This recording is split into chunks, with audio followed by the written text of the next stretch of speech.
Hey guys, Tom here from the Investing with Tom YouTube channel. Hope you're all having a great day. Welcome back to the channel. Today I'm actually going to talk about two different articles that I've recently found which I thought were very interesting, and it tells us a lot about the behavior of individual investors and what sort of behaviors individual investors that do really well have versus individual investors that perform quite poorly. So I'm going to link both of these articles up in the description below. They're both actually out of Fidelity, which is a broker and an offerer of different sort of investment mutual funds over in the States.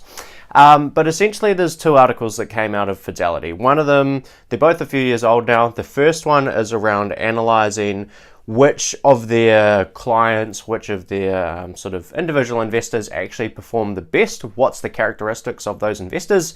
And also the second one is around the performance of individual investors that were involved with Peter Lynch's fund. So if you don't know about Peter Lynch, he was operating in sort of the 70s, 80s, 90s, that sort of time frame, and he's probably the best mutual fund manager and has the best performance record of any mutual fund manager in history. He returned about 29% per year on average, but this article actually goes into what his investors received, which is very different from 29%. So I thought that was really interesting. Let's get into the video and let's discuss what's happening and why some of these things are going on.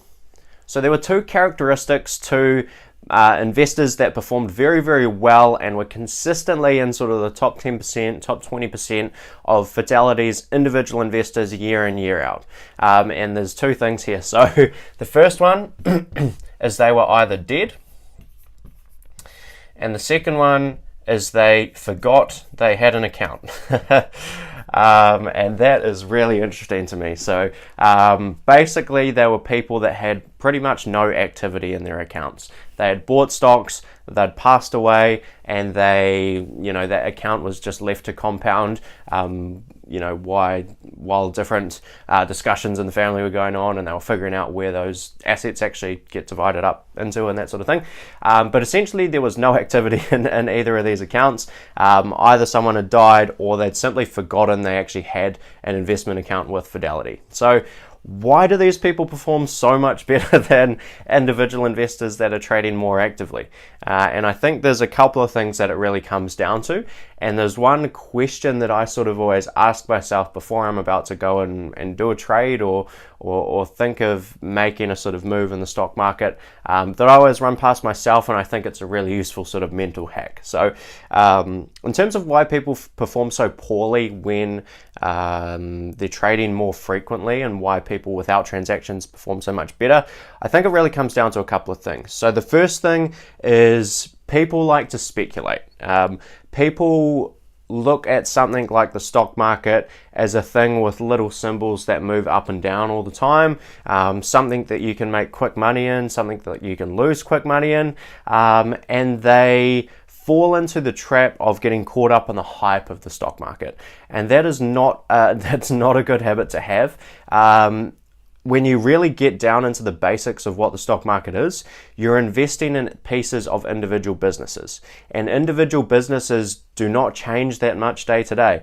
Real fundamental business change takes years, and you should be making your investment decisions over those years as well. You shouldn't be, getting into a stock right before earnings, or getting out of a stock right before earnings, or, getting in or out of a stock just because one bit of bad news or one bit of good news came out. That's far too much of a short-term focus, and you're just not going to perform well. You're not looking at the fundamental businesses that each of those stocks represent, and that's really the first reason. So that's my thoughts on the first one. The second one is, practically when you trade frequently, there's a lot of what are called frictional costs with trading so frequently. So if you make a profit on a stock and you sell out, you have to pay capital gains tax, and you have to pay brokerage fees, and those can eat away at your money very significantly over time. So if you happen to do quite well on the face of things in the stock market and make, say, 10 or 12% a year, that's fantastic. But if you're trading in and out of stocks quite frequently, and that's chewing up 2 or 3 or 4 or 5% a year in those sort of frictional costs because you're in and out and in and out and in and out so frequently, that drops your returns down to all of a sudden, 6, 7, 8%. So when you actually go and look at and run that through a compounding calculator over time, it can really chew away your returns and really eat away at your nest egg. And there's one question, like I mentioned earlier, that I always ask myself before I go out and make a trade, and it's probably going to sound silly, but here's what it is. So it is essentially, what would Warren do? If you've watched the channel for any length of time, I'm a big fan of Warren Buffett. I'm not all that religious, but I know plenty of Christians ask themselves, what would Jesus do? So in the investment world, I ask myself, what would Warren do? What would Warren Buffett do when he was about to go forward on this trade that I'm looking at the moment? If I'm about to buy something, is this something Warren would do? If I'm about to sell something, is this something Warren would do?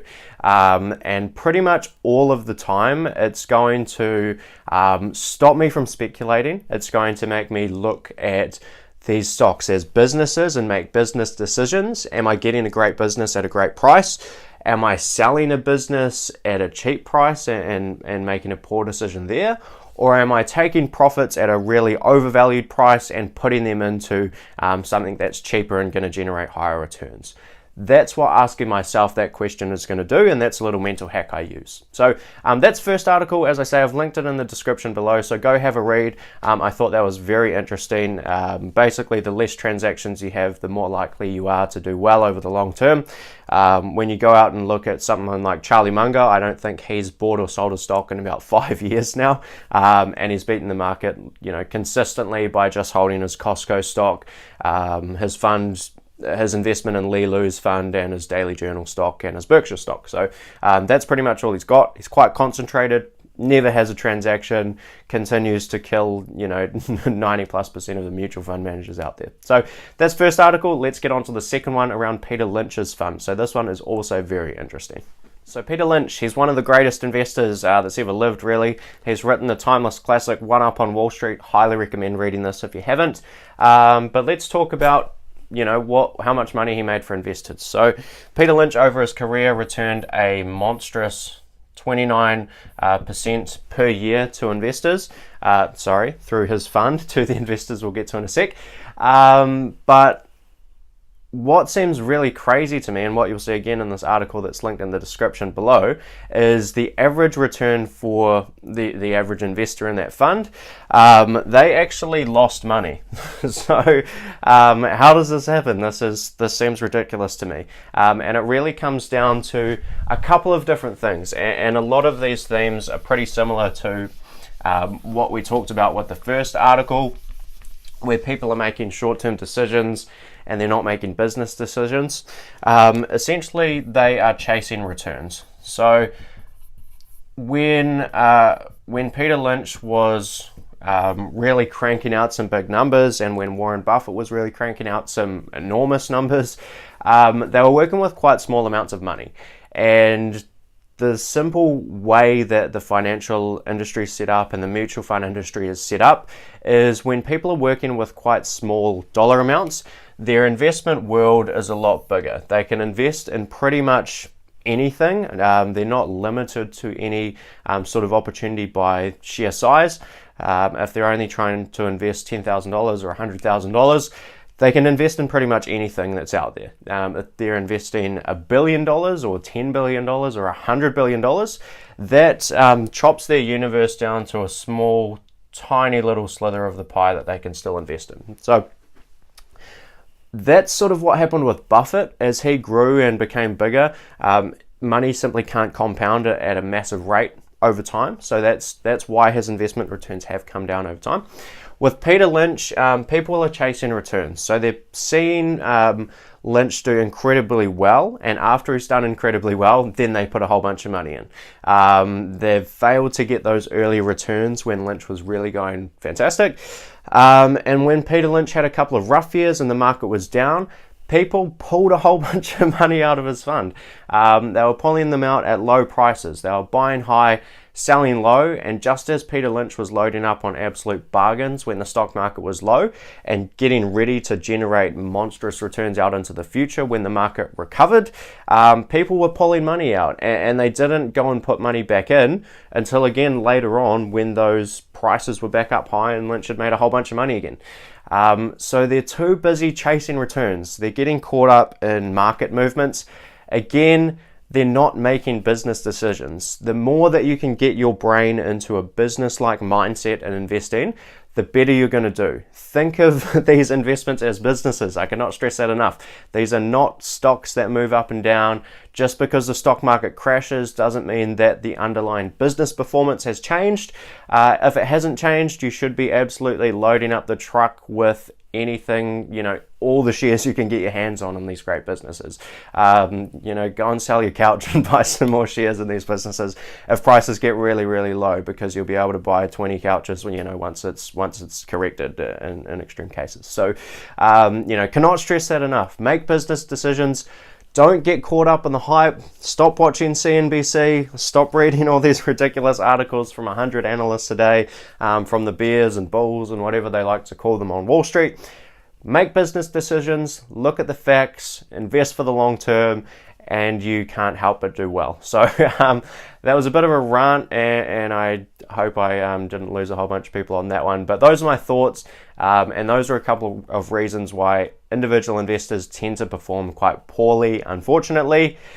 But on average, everyone's going to do the average. So when we have a lot of individual investors performing below average, it offers a lot of opportunity for intelligent investors and business-minded people to make smart decisions and get on the other end of the bell curve. So perhaps that provides some opportunity for us when people are getting caught up in these emotions and that sort of thing. But I hope you enjoyed today's video. If you did, please drop it a like and subscribe. Let me know your comments. What sort of mental hacks do you kind of use in investing? Do you ask what would Warren do, or what would Charlie do, or what would Ben Graham do, or anything like that? I'd be really interested to hear from you there. But that's all from me today. As I say, hope you enjoyed today's video, and I will see you in the next one. Cheers.